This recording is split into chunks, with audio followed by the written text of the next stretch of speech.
Hello প্রিয় দর্শক বন্ধুরা, আজ আলোচনা করব সাম্প্রতিক গুরুত্বপূর্ণ ঘূর্ণিঝড় এই টপিকটি নিয়ে। আশা করি ভিডিওটি তোমাদের কাজে লাগবে, কেননা আপকামিং সমস্ত কম্পিটিটিভ পরীক্ষার জন্য খুব গুরুত্বপূর্ণ। তাই ভিডিওটি স্কিপ না করে শেষ পর্যন্ত দেখার চেষ্টা করবে। চলো তাহলে দেরি না করে শুরু করা যাক। প্রথম প্রশ্ন, ঘূর্ণিঝড় বুলবুল নামকরণ করেছে কোন দেশ? ঘূর্ণিঝড় বুলবুল। আর এই ঘূর্ণিঝড়টি হয়েছিল 2019 সালে। এর সঠিক উত্তরটি হয়ে যাবে অপশন বি, পাকিস্তান। সেই সঙ্গে তোমরা এই তথ্যটি মনে রাখবে, ঘূর্ণিঝড় বুলবুল, এই বুলবুল একটি পাখির নাম। বুলবুল একটি পাখির নাম। তাহলে এই ঝড়টি হয়েছিল 2019 সালে, আর যার নামকরণ করেছিল পাকিস্তান, এবং বুলবুল শব্দের অর্থ একটি পাখি। নেক্সট প্রশ্ন, অশ্বনী ঘূর্ণিঝড়ের নামকরণ করেছে কোন দেশ? অশ্বনী ঘূর্ণিঝড়, যেটি 2022 সালে হয়েছিল। এর সঠিক উত্তরটি হয়ে যাবে option C, Sri Lanka. Option C, Sri Lanka.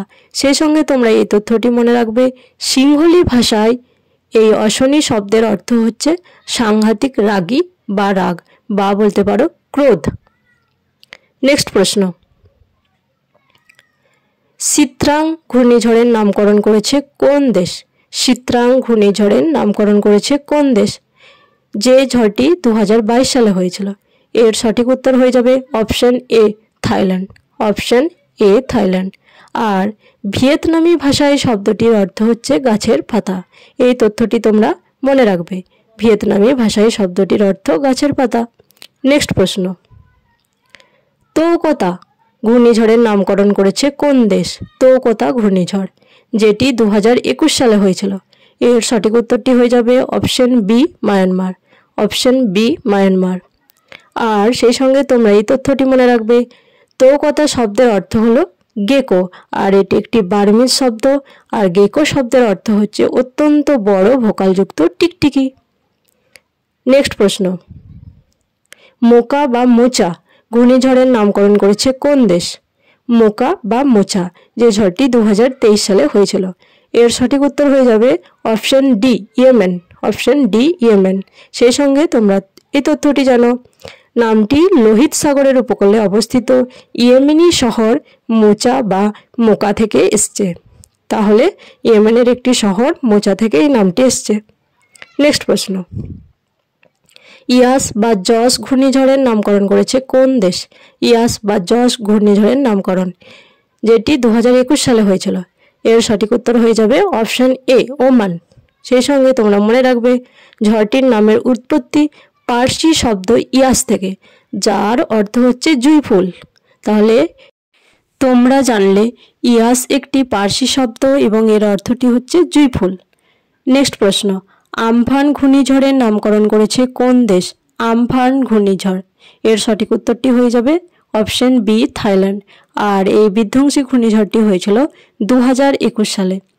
সেই সঙ্গে তোমরা জানো, আমফান কথার অর্থ হচ্ছে আকাশ, আর এই আমফান শব্দটি একটি থাই শব্দ। তাহলে তোমরা জানলে আমফান 2021 সালে হওয়ায় এই ঝড়টির অর্থ আকাশ। নেক্সট প্রশ্ন, জাওয়াদ ঘূর্ণিঝড়ের নামকরণ করেছে কোন দেশ? জাওয়াদ ঘূর্ণিঝড়, যেটি 2021 সালে হয়েছিল। এর সঠিক উত্তরটি হয়ে যাবে অপশন ডি, সৌদি আরব। আর জাওয়াদ একটি হচ্ছে আরবি শব্দ, এবং এর অর্থটি হচ্ছে উদার বা করুণাময় বা মহান। জাওয়াদ ঝড়টি উদার বা মহান বলার কারণ, এই ঝড়টি নাকি ততটি বিধ্বংসী ছিল না। নেক্সট প্রশ্ন, নিসর্গ ঘূর্ণিঝড়ের নামকরণ করেছে কোন দেশ? নিসর্গ ঘূর্ণিঝড়টির নামকরণ করেছে বাংলাদেশ। অপশন বি এর সঠিক উত্তর।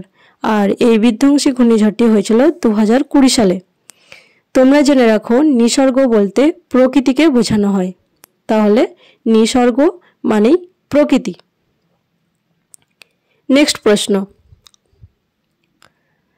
ফণী ঘূর্ণিঝড়ের নামকরণ করেছে কোন দেশ? ফণী ঘূর্ণিঝড়ের নামকরণ করেছে কোন দেশ? এর সঠিক উত্তরটি হয়ে যাবে অপশন বি, বাংলাদেশ। আর এই ঝড়টি হয়েছিল 2019 সালে। ফণী এই কথাটি শুনেই তোমরা বুঝতে পারছো এর অর্থটি হবে সাপ, কারণ যার ফণা আছে, সেই অর্থে আমরা সাপকেই বুঝি।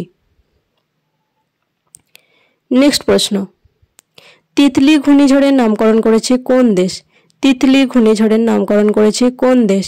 এর সঠিক উত্তরটি হয়ে যাবে option B, Pakistan. Option B. আর এই ঝড়টি হয়েছিল 2018 সালে। তিতলি একটি হিন্দি শব্দ এবং তিতলি শব্দের অর্থ হচ্ছে প্রজাপতি। তিতলি শব্দের অর্থ হলো তাহলে প্রজাপতি। নেক্সট প্রশ্ন, গতি ঘূর্ণিঝড়ের নামকরণ করেছে কোন দেশ? গতি ঘূর্ণিঝড়ের নামকরণ করেছে কোন দেশ? এর সঠিক উত্তরটি হয়ে যাবে option A, Bharat. Option A, Bharat. তাহলে ভারতের দেয়া নামটি হলো গতি। বাংলায় গতি শব্দের অর্থ ইংরেজিতে বললে স্পিড। ইংরেজি অর্থটা স্পিড আমরা জানি। নেক্সট প্রশ্ন, নিভার ঘূর্ণিঝড়ের নামকরণ করেছে কোন দেশ? নিভার ঘূর্ণিঝড়ের নামকরণ করেছে কোন দেশ? এর সঠিক উত্তরটি হয়ে যাবে অপশন ডি, ইরান। নিভার শব্দের অর্থ হচ্ছে নিবারণ। তোমরা জেনে রাখবে নিভার শব্দের অর্থটি নিবারণ। ভিডিওটি তোমাদের কেমন লাগছে জানাতে ভুলবে না, আর ভালো লাগলে অবশ্যই একটি লাইক দিয়ে ফেলবে। নেক্সট প্রশ্ন, গুলাবো ঘূর্ণিঝড়ের নামকরণ করেছে কোন দেশ? গুলাবো ঘূর্ণিঝড়ের নামকরণ করেছে কোন দেশ? এর সঠিক উত্তরটি হয়ে যাবে option B, Pakistan. Option B, Pakistan. যদি আমার চ্যানেলের প্রথম দর্শক হয়ে থাকো তাহলে চ্যানেলটিকে অবশ্যই সাবস্ক্রাইব করে ফেলো, কারণ আরও এই ধরনের ভিডিও তোমরা পেয়ে যাবে। আমাদের শেষ প্রশ্ন, বুরেভি ঘূর্ণিঝড়ের নামকরণ করেছে কোন দেশ? বুরেভি ঘূর্ণিঝড়ের নামকরণ করেছে কোন দেশ? এর সঠিক উত্তরটি হয়ে যাবে অপশন এ, মালদ্বীপ। অপশন এ, মালদ্বীপ। আর বুরেভি শব্দের অর্থটি হচ্ছে black mangrove. Mangrove, black mangrove. আজ এই পর্যন্তই। পরবর্তীতে দেখা হবে নতুন একটি ভিডিও নিয়ে। ততক্ষণ তোমরা ভালো থেকো।